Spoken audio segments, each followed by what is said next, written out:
বাংলাদেশ এখন পৃথিবীর ৩৫তম শক্তিশালী দেশ, যা গত বছর ছিল ৩৭তম।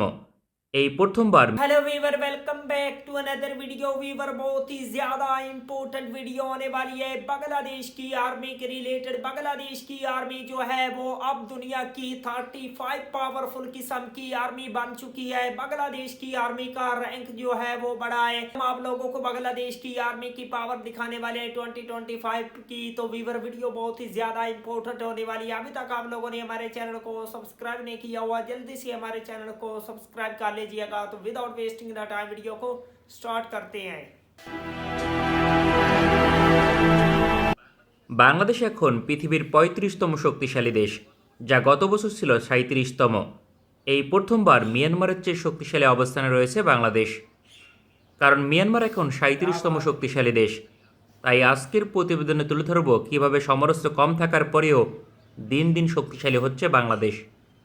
২০২৫ সালের শীর্ষ সামরিক শক্তিধর দেশগুলোর তালিকা প্রকাশ করেছে সুইডেন ভিত্তিক প্রতিষ্ঠান Stockholm international piece research institute. বিতর্কিত হলেও এটি পৃথিবীর সবচেয়ে গ্রহণযোগ্য সামরিক র্যাঙ্কিং প্রকাশকারী প্রতিষ্ঠান। প্রতি বছর নির্দিষ্ট কয়েকটি মানদণ্ড বজায় রেখে সামরিক র্যাঙ্কিং প্রকাশ করে। তার উল্লেখযোগ্য হচ্ছে অর্থনীতি, ভৌগোলিক অবস্থান, ম্যান পাওয়ার, প্রাকৃতিক সম্পদ, সেনা, নৌ এবং বিমান বাহিনীর সক্ষমতা। क्या बात है। এর প্রতিটি মানদণ্ড যুদ্ধকালীন সময় প্রয়োজন হবে। তালিকায় সবার শীর্ষে রয়েছে মার্কিন যুক্তরাষ্ট্র, এরপরে যৌথভাবে সমান অবস্থানে রয়েছে চীন এবং রাশিয়া। এর পূর্বে রাশিয়া প্রতি বছরই দ্বিতীয় শক্তিশালী অবস্থানে ছিল। চতুর্থ অবস্থানে ভারত, এরপর যথাক্রমে দক্ষিণ কোরিয়া, ব্রিটেন, ফ্রান্স, জাপান, তুরস্ক এবং ইটালি। তালিকায় এবার ১২তম অবস্থানে রয়েছে পাকিস্তান সামরিক বাহিনী। বাংলাদেশ ৩৫তম শক্তিশালী দেশ হবার অন্যতম কারণ সেনা, নৌ এবং বিমান বাহিনী নয়, কারণ সেনাবাহিনীর সংখ্যা ১,৬৩,০০০, যা পৃথিবীর ৩৪তম বড় সেনাবাহিনী। এছাড়াও ট্যাঙ্ক, আর্টিলারি, রকেট লঞ্চার এবং ভেহিকেলের সংখ্যা বিবেচনায় গড়ে ৩৮তম অবস্থানে রয়েছে। এখানে কোয়ালিটি বিবেচনা আনলে বাংলাদেশ সেনাবাহিনীর অবস্থান হবে ৫০তম।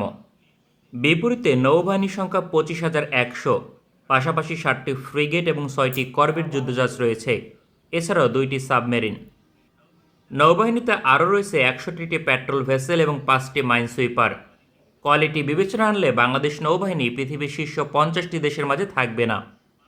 অন্যদিকে বাংলাদেশ বিমান বাহিনীর অবস্থা আরও শোচনীয়, কারণ ১৭,৪০০ সৈনিকের পাশাপাশি ২১৪টি এয়ারক্রাফট রয়েছে।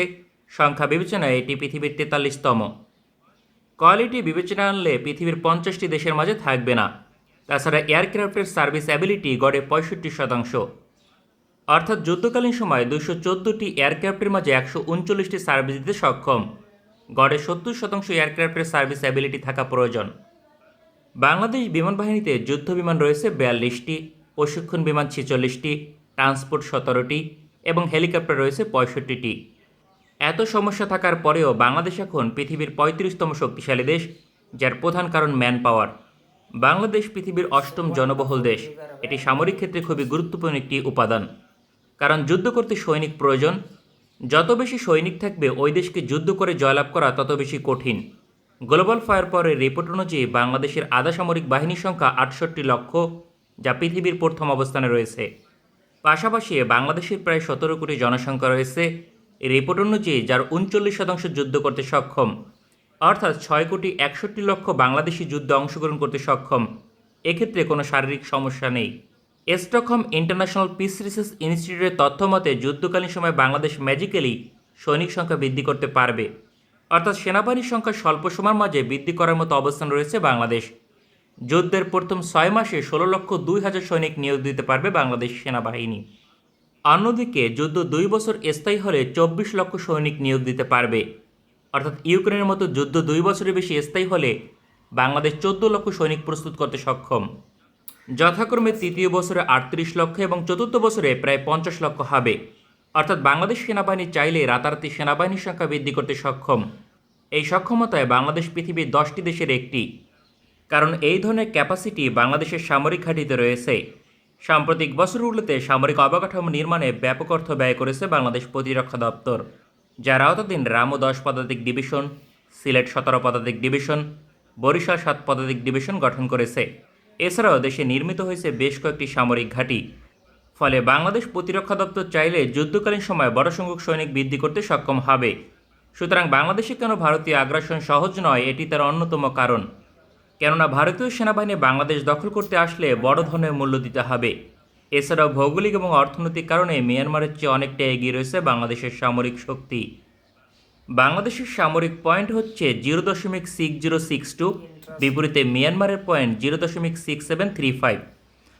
এখানে পয়েন্ট যত কম হবে ওই দেশ তত বেশি শক্তিশালী। এই হিসেবে মিয়ানমারের চেয়ে অনেকটা এগিয়ে রয়েছে বাংলাদেশ।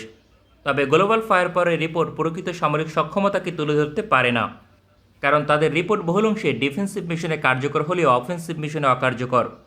কেননা যে সকল মানদণ্ড বিবেচনা করে তালিকা প্রকাশ করে তা কেবলমাত্র সামগ্রিক বড় যুদ্ধে প্রয়োজন হয়।